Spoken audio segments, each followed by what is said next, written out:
केंद्र सरकार ने अर्थव्यवस्था में मांग बढ़ाने के लिए कई स्कीम्स का ऐलान किया। केंद्र सरकार को उम्मीद है कि आगे तमाम त्योहार हैं और इन स्कीम का लाभ उठाकर लोग जमकर खरीदारी करेंगे, जिससे अर्थव्यवस्था में तेजी आएगी। सरकार सभी सरकारी कर्मचारियों के लिए स्पेशल फेस्टिवल एडवांस और एलटीसी के बदले कैश वाउचर स्कीम लेकर आई है। सबसे पहले समझिए एलटीसी कैश वाउचर स्कीम क्या है। कि सेंट्रल गवर्नमेंट एम्प्लॉयज को 4 वर्षों में 4 वर्ष के ब्लॉक में यात्रा अवकाश भत्ता मिलता है। एक मिलता है कि देश में कहीं भी जा सके और 2 बार अपने घर, जहां पर भी उनका घर है वहां पर जाने का अवसर मिलता है। और इसमें हवाई भत्ता भी मिलता है, रेल का भी मिलता है, उनके स्केल और एंटाइटलमेंट के अनुसार ही मिलता है और उनको रिम्बर्स, उसका वापस भुगतान भी वैसे किया जाता है। इसके अलावा लीव एनकैशमेंट की जो बात की गई 10 दिन की, वो भी अगर देखा जाए अवकाश नकदीकरण, वो भी 10 दिन का किया जाता है उनकी तनख्वाह और डीए को जोड़कर। और कोविड-19 के समय जो लोग एलटीसी का फायदा नहीं उठा पाए उनको इसका लाभ मिले।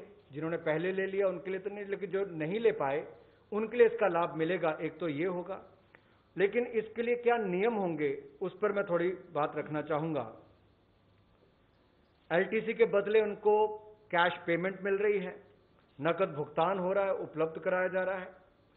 नकद का मतलब ये भी डिजिटली होगा और इसके लिए भी इसकी जो पूरी पेमेंट है, ये जो अवकाश नकदीकरण का पूरा भुगतान है, ये पूरा किया जाएगा। और इसकी जो पेमेंट है, ये पात्रता के अनुसार जो है भाड़े का भुगतान किया जाएगा। जो फेयर चाहे ट्रेन का है या हवाई जहाज का है वो वैसे किया जाएगा।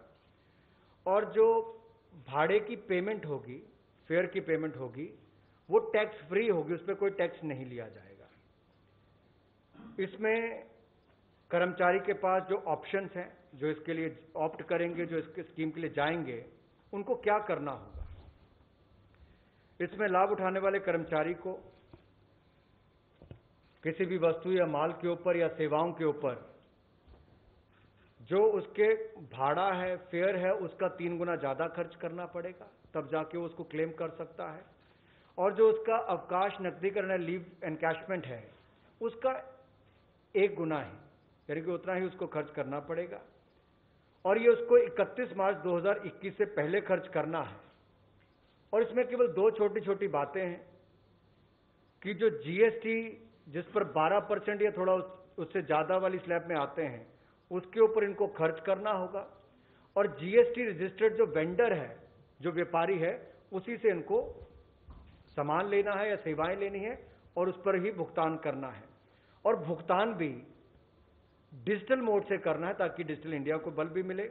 और जो इसकी जीएसटी इनवॉइस होगी बाद में इनको प्रस्तुत भी करनी पड़ेगी जब इनको अपना क्लेम तो क्या, इसमें तो पहले से ही प्री लोडेड है, इसलिए जीएसटी इनवॉइस भी इनको देनी है। इसके अलावा सरकार ने देश भर के सभी सरकारी कर्मचारियों को त्योहार से ठीक पहले 10-10 हजार रुपए का एडवांस देने का ऐलान किया है। सरकार को लगता है कि त्योहारी सीजन के दौरान कर्मचारी इस पैसे से खरीदारी करेंगे, जिससे अर्थव्यवस्था में मांग बढ़ेगी। भारत में जिस तरह से त्योहारों का सीजन भी आ रहा है, तो स्पेशल फेस्टिवल एडवांस स्कीम भी लेकर आई है सरकार। स्पेशल मैं इसलिए कह रहा हूं, विशेष किस लिए है, क्योंकि जब 7वां पे कमीशन आया था उसमें एडवांस का कोई प्रावधान नहीं था।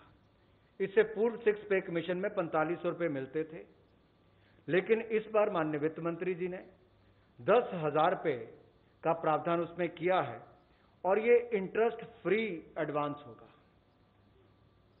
इस पे कोई ब्याज नहीं देना पड़ेगा, 10,000 रुपये आपको मिलेगा और ये भी पैसा आपको प्री लोडेड होगा।